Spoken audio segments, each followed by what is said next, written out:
Welcome to Building Her Dream, the podcast for introverted entrepreneurs and professionals who are building success on their own terms. I'm your host, Shayla Burton, a business strategist, a community builder, and your fellow introvert. Here, we're all about real conversations, practical strategies, and inspiring stories to help you show up confidently while growing your dreams and honoring your quiet power. Hello, good morning, good afternoon, and good evening. Welcome to the Building Her Dream podcast. I'm your host, Shayla Burton, and I'm so excited to chat with today's guest. She is Christie Crisman, a very busy lady who is the founder of a business development and consulting firm, as well as a design studio. Hello, Christie. Welcome to the show. Thank you so much, Shayla, for having me today. I am excited to be here. I'm Christie, everybody. Yes, and I'm excited to have you here.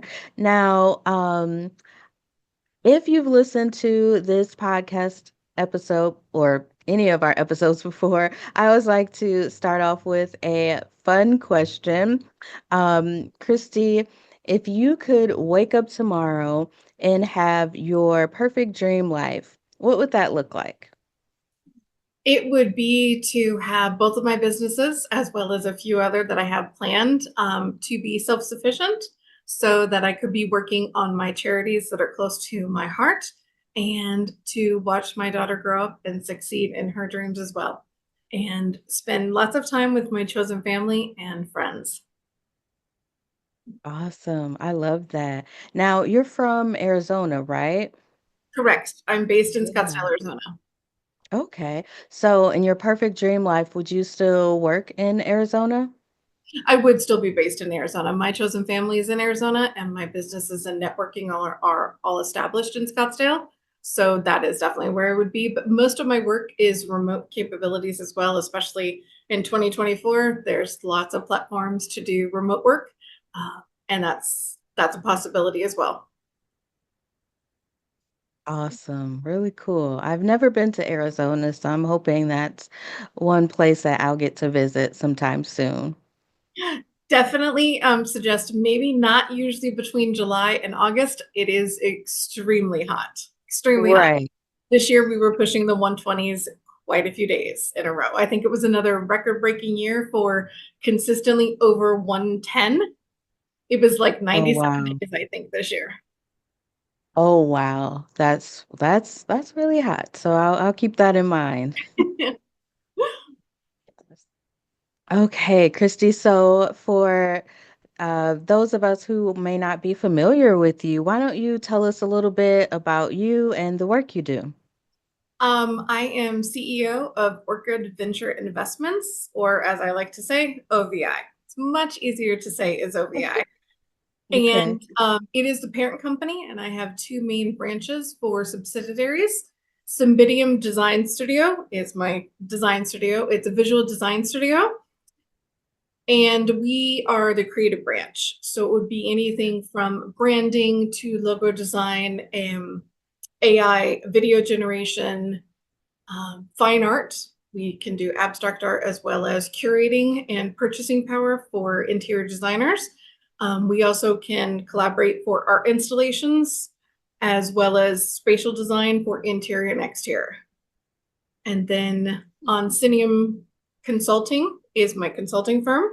And I specialize in not only business development and consulting, but it's more specialized for administrative and operational executive support. So anything a C-level suite executive would need for support. So personal assistants, virtual assistants, social media marketing, SOPs, pretty much anything an executive assistant can do, and becoming the right hand for a CEO to where you could take all of the task off of their end that they don't necessarily need for calendaring and stuff like that, so that they can generate more time in their calendar and efficiency, so then they can go grow the business or achieve whatever goals and growth that they're currently looking for.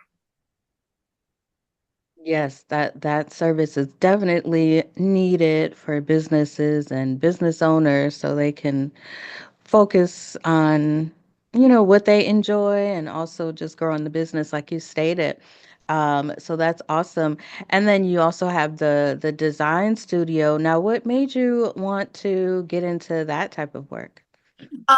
So I for on Cinium, I do have 20 years of finance and accounting, as well as operational and admin. So that one on Cinium made absolute sense to start a small business for that. But as far as somebody in design studio, I'm an abstract artist myself. So art and creative design are a passion of mine. So that one is definitely close to my heart. And that's why I decided to start that aspect of it because I've got the best of both worlds. I have my career that follows, I work full time as well. So, in the same types for the consulting studio, doing the same type of work in the same field. But my abstract art definitely ended up with a creative design studio. Yeah, that's really cool.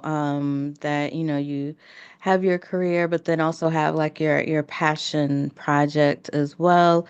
That's kind of how what I have going on too. So, in my main business, I'm in the operation side and kind of do a little similar work to what you do. And then building her dream was my passion project, but now it's becoming kind of my main thing. So I definitely understand that. Yeah. Now, so you're an entrepreneur. What made you decide to start your own businesses instead of just, staying and working for someone else? I really looked at what I wanted for long term legacy goals, not only to see my daughter grow up and to see her succeed and help her support her dreams, but I also wanted to find out what I wanted to leave as far as a legacy. And I kind of worked backwards. I was discussing it with my best friend, and he asked me what I wanted for my legacy. And I said, well, I want to run my charities. Okay, well, how do we do that? And I started to really think about it. It took a little while, and I started to work backwards. Well, to do that, you have to have the capital to be able to do that, so that you can start them, so that you can generate the funding, so that you can hold the charities and the fundraisers and those aspects. And then I was like, okay, so what can I do to achieve those end legacy goals? Well, let's just start a side business. Okay. But if I'm going to start one, I might as well start two with my passion as well. They do cross over a lot too. Mhm. So if a company needs consulting, but during the consulting, I realize that they may need rebranded, then my design studio can step in and do the rebranding. So there is a lot of crossovers between the two companies as well. They kind of support each other. Mhm. Yeah, you I like that your friend asked you about, your legacy and then you worked backwards to figure out what you need to do. That's often what I'll do like with some of my clients. I'll ask them like what do they envision for their lives, 5 years from now? And then, based off of that goal, we kind of work backwards and figure out what we need to do to improve in their business so that they can have that vision. So that's really awesome. And you spoke about some charities. So what charities um do you have or do you want to have in the future? Like what type of work do you want to do? Art therapy will be one of them, supporting art therapy for um, pretty much everybody who needs it would Yeah. be that is one of the main ones. And then there are some others that are in the works, but that would be my main one. Mhm. Okay, very cool. That sounds awesome. Yeah.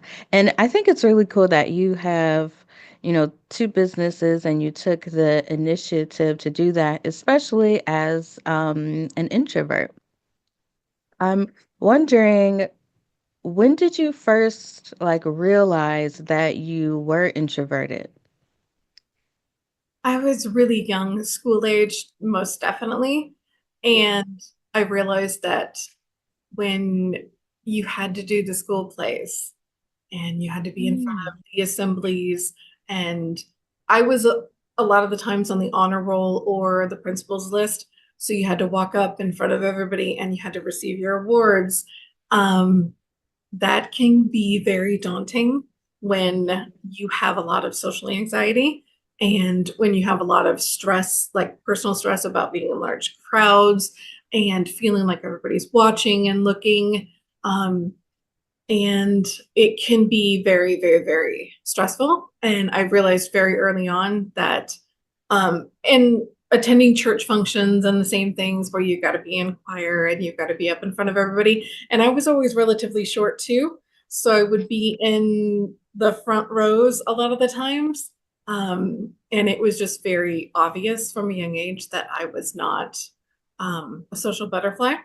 I Yeah. could do it, but there was definitely a factor of the social media battery quickly disintegrated. Mm-hmm. Yeah, I can relate to that. And I definitely have some social anxiety as well, which is separate from being an introvert. Um, but the weird thing is that when I was a kid, like I was in a lot of plays and like voluntarily. Like I don't know, for some reason, like on stage acting, singing, and dancing, what I enjoyed.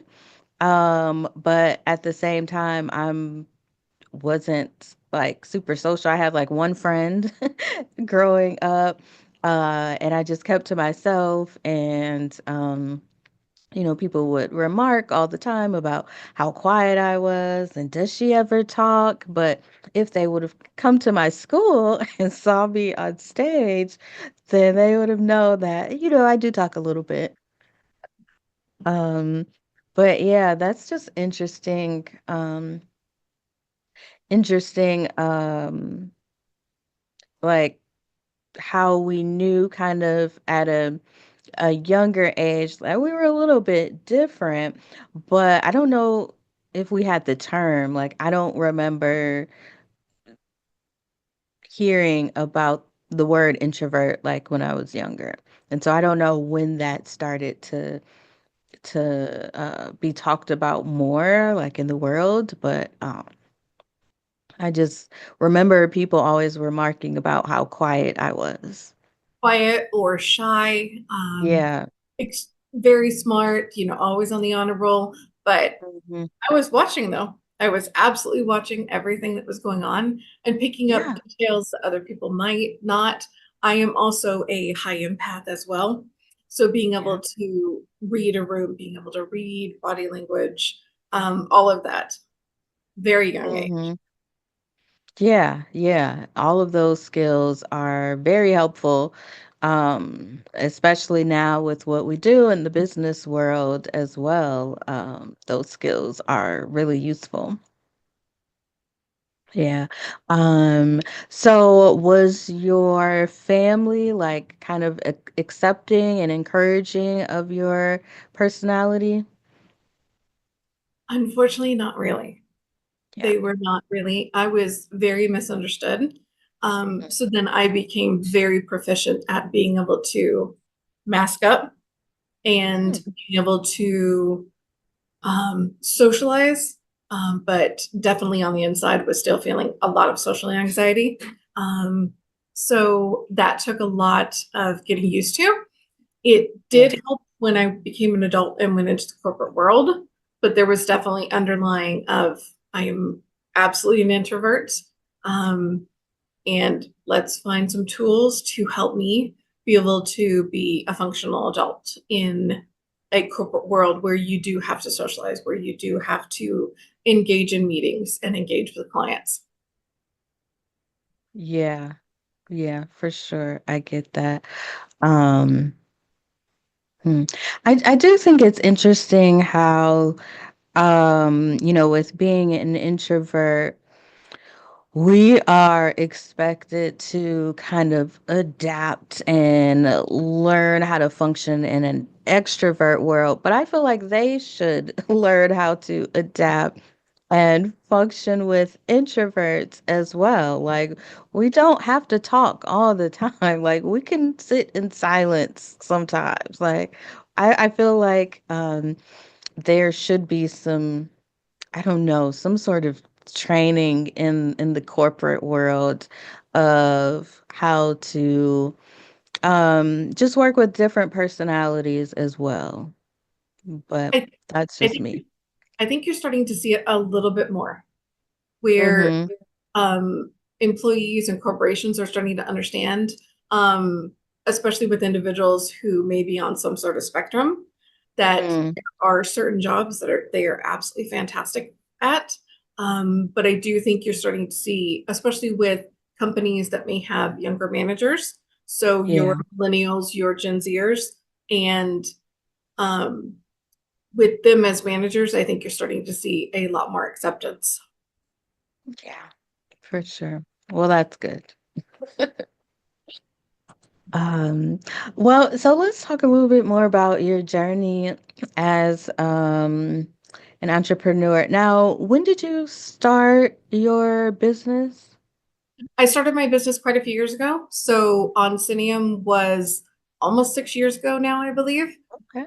LLC, though, end of it was not until about 3 years ago. And Mhm. then Symbidion was around the same time as well.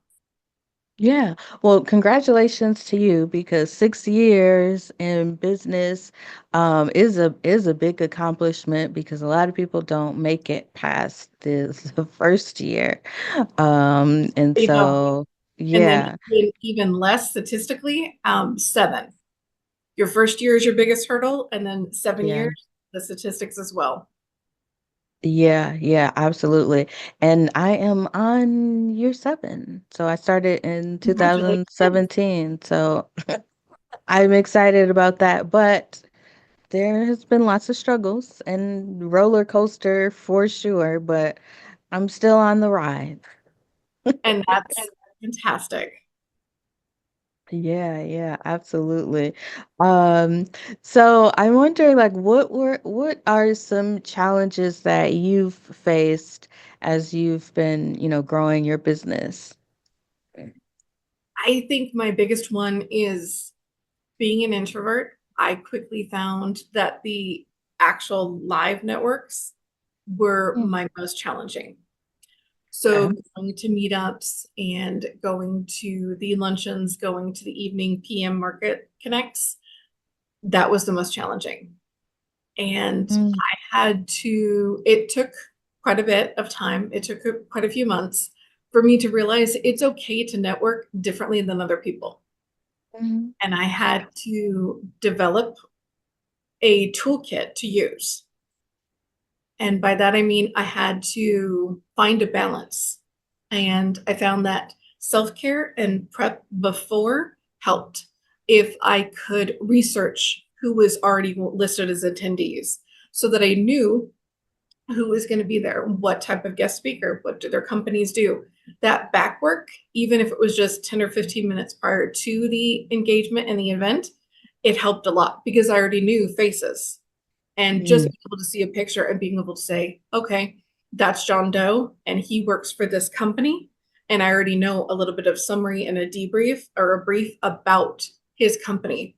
So it's much easier to engage. Being equipped with information and knowledge prior to that is easier. Growing a network, having other business entrepreneurs that I know attending the same events or who mm, might already be established in the events have helped as well. And mm, finding how I network and what works for me, that was the biggest challenge. And also, my other challenge was the cold introduction. If I don't know mm, who's with me, there's nobody, no face that I recognize, being just walking up to somebody and cold introducing myself, I found was really difficult. And I tried to space those out. So if I cold mm, network and nobody at the event, I'll space it out. So I'll do like a cold introduction, and then I might go get a refreshment and give myself just a little bit of a breather before I go to the next person. Mm, And sometimes engaging enough with one person, they might already be established, or watching the room to see who kind of is already greeting a lot of people and introducing yourself to them, telling them you're a first time attendee, or that, how does this event work? Engaging like that and asking them what they do may open the door for them to take you around. mm, And yeah. finding tools like that to be able to make it easier on myself and social anxiety, especially when I don't know anybody, and some of the groups can be hundreds of people, to at least try to go through, or at least make some sort of connection. That's what I found. And definitely leaving myself some time after the event when the social battery is at zero, being able to self-care after. Do I need to just pick up a book and read, Mhm. or just have some quiet time? Yeah. Mm.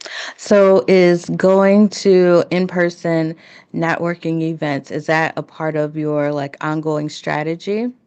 It is. That's actually client retention. That's one of the biggest things that I utilize right now. I am remote in my personal career, and then I am remote for the most part, in the business consulting firm as well as the design studio. Most of my work can be done, about 80% can be done virtually and remotely. It's the other 20% where I would be out in the field and actually going to events and doing networking and doing conventions as well as exhibiting.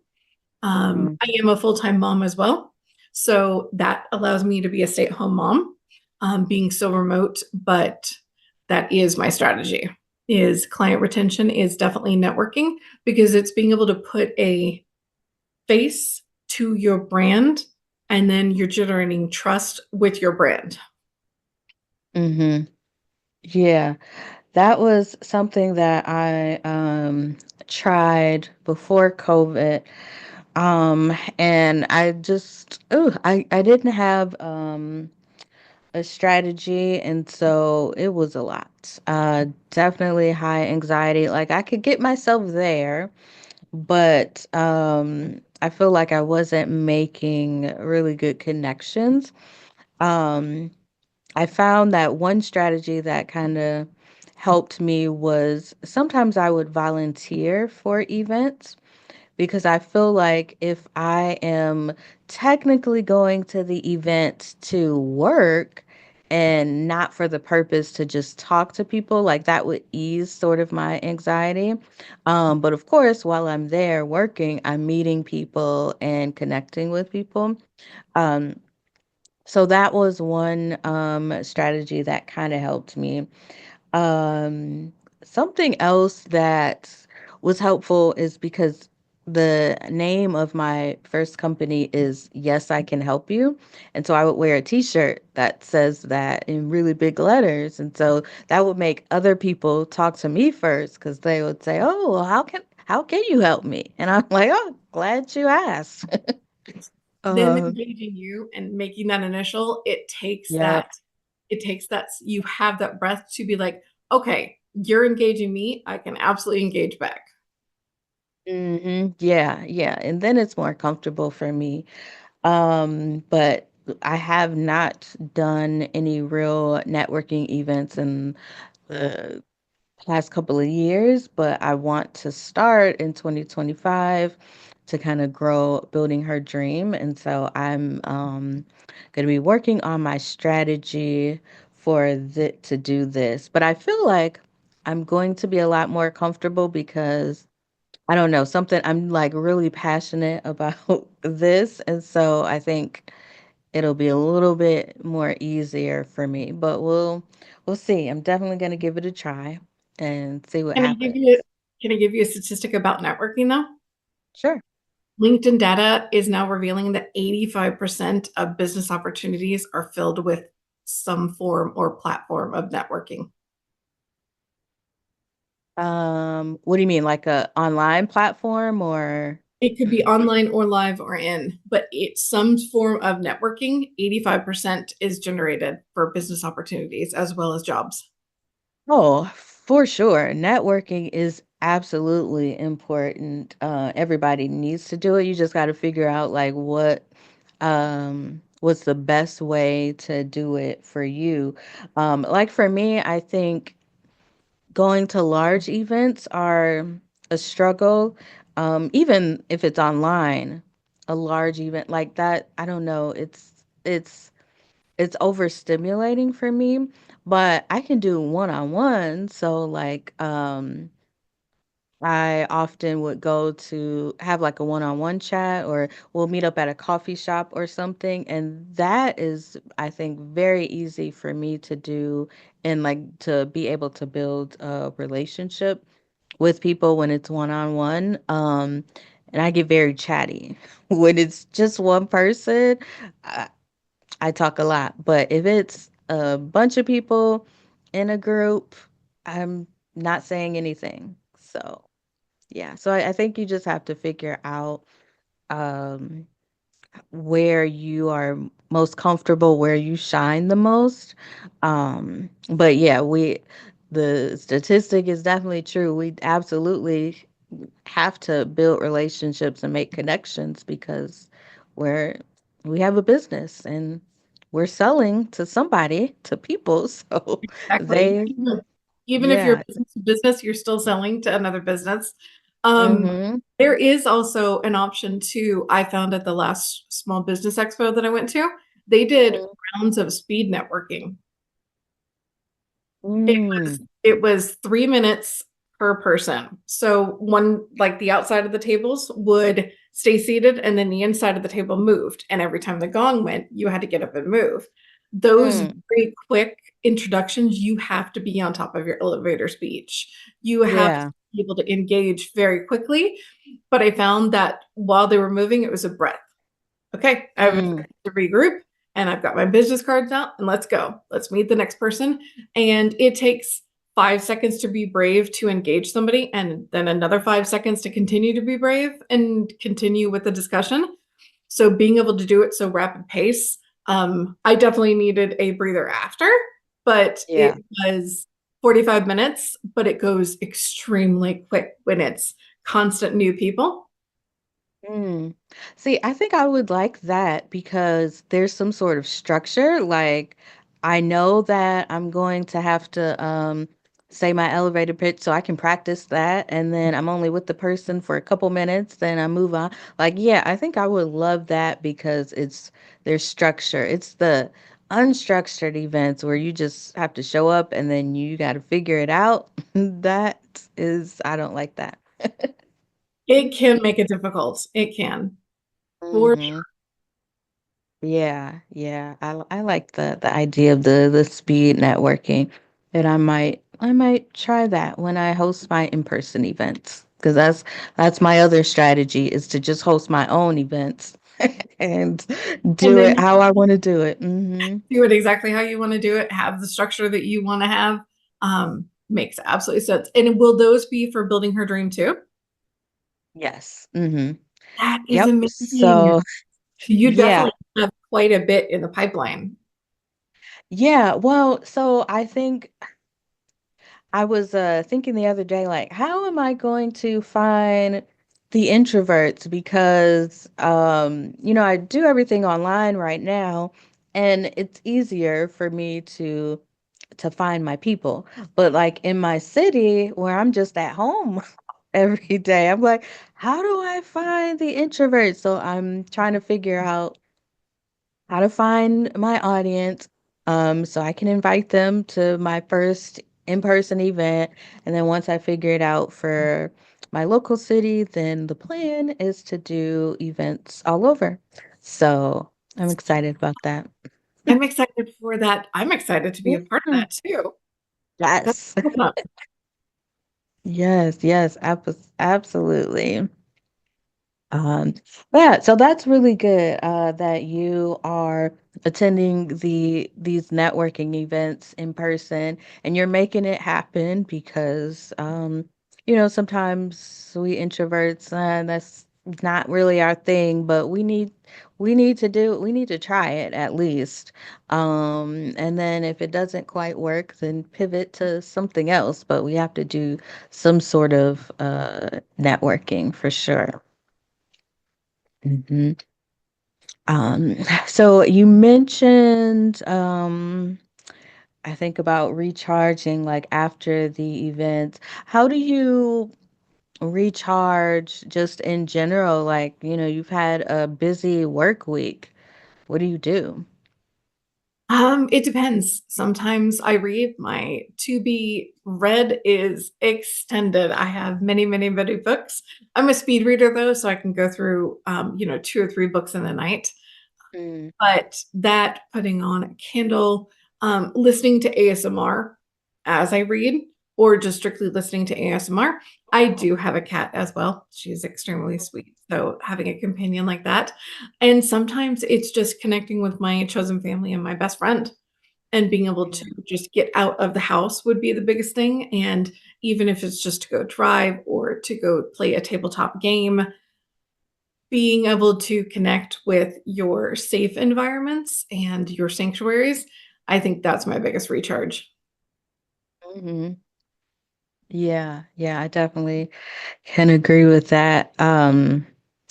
I have a ton of books as well that I'm like, I need to read, and I don't know. I think I need to like make the time to do it. Um, yeah, maybe cut down on my Netflix time. Right?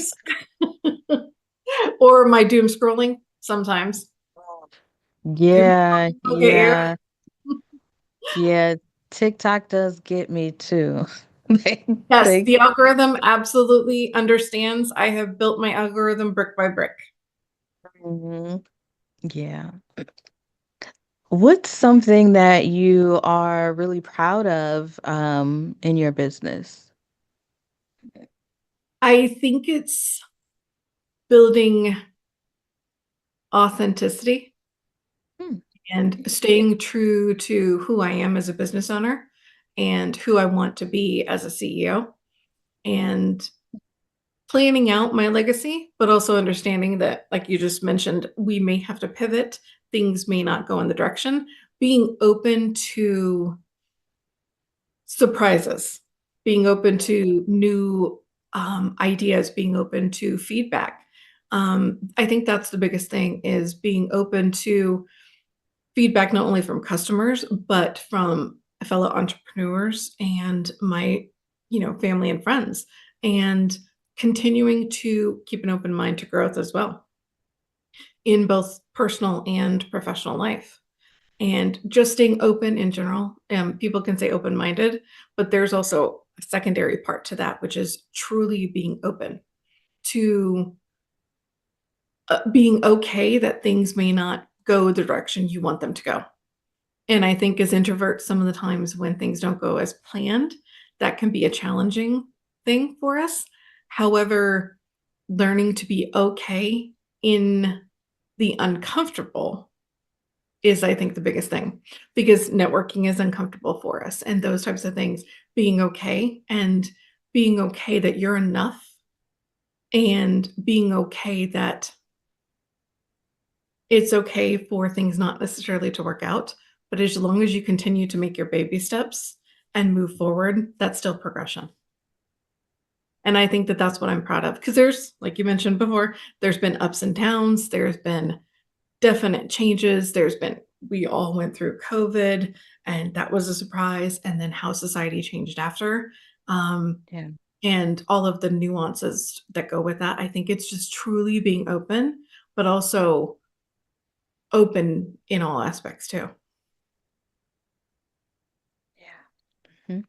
You mentioned that you're proud of for staying authentic, and I'm wondering, how do you do it? How do you keep how do you make sure that you are, being authentic in your business? I think a lot of introverts, including myself, struggle with that at some point because a lot of the business advice, the marketing advice is geared towards extroverts.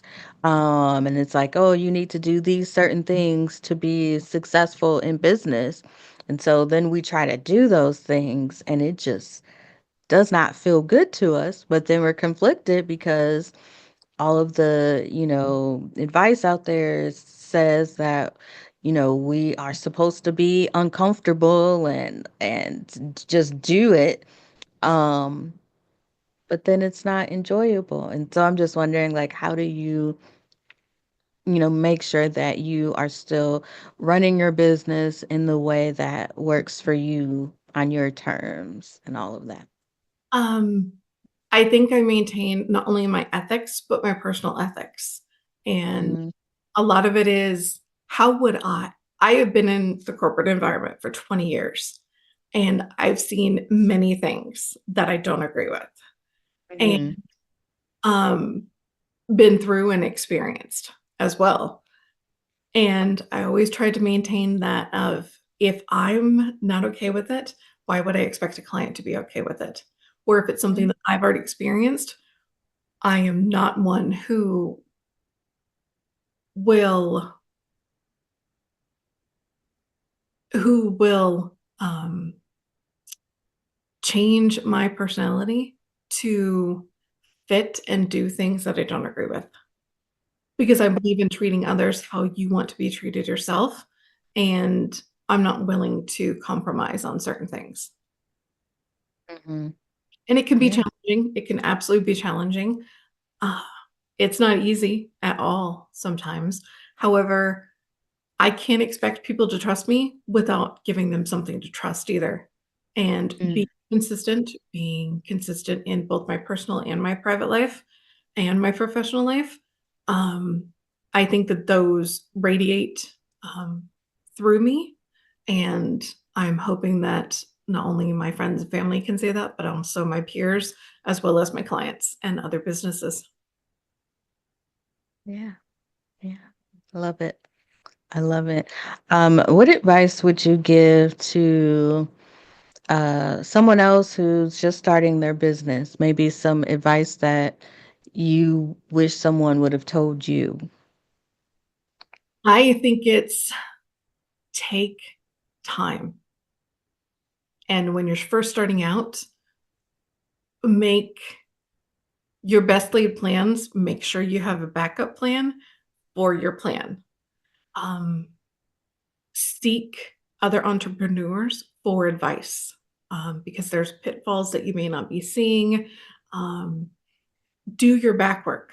The more prep work you can do in setting up your LLC or your companies or your S corps, the more back work you do, the easier it's going to be to launch. The Mm, more prepared you are for I like to call it like octopussing or spaghettiing out. The more you have researched, the more you have prepared, the easier it's going to be to actually be in it because startups are challenging and they're extremely time consuming.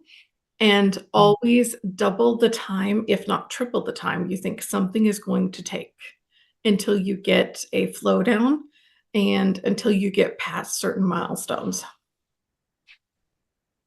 mm. Okay. Very great advice. Thank you for that. Christy, it has been so wonderful chatting with you. I could do this all day. Um, It's been but wonderful too. yeah, before we go, I just wanted to give you an opportunity to tell our listeners where they can find more information about you. You can find more information on my website. It's ovihq.co. And you can absolutely feel free to contact me. I believe I'm also on your um, website too, and all of that Yes. information. And yeah, you guys can absolutely um, contact me and we can connect. I'm also on LinkedIn as well. Okay. Okay, yeah. So we'll have your website and your social media links in our show notes so people can check you out. But again, Christy, it's been great chatting with you. Thanks so much for joining me. Thank you so much. And thank you for having me. And thank you for being a fantastic host. You made it extremely easy. Oh, good. Oh, good. Now you hear that? So anyone's listening who is a little scared to get on the podcast, you Yes. should probably apply. Right. We were actually talking about right before we started recording that I was very nervous, and Yes. Shayla was absolutely fantastic in making sure that I was comfortable to do this because I definitely very nervous leading up to this all week. Aw. Well, I'm glad that you've had a great experience, and I look forward to hearing you or seeing you on other podcasts as well. Yes. Thank you so much. All right, and thank you to our audience for listening. This has been another episode of the Building Her Dream podcast. If you've enjoyed it, why don't you go ahead and subscribe, leave us a review, and stay up to date with what we're doing by visiting www.buildingherdream.com.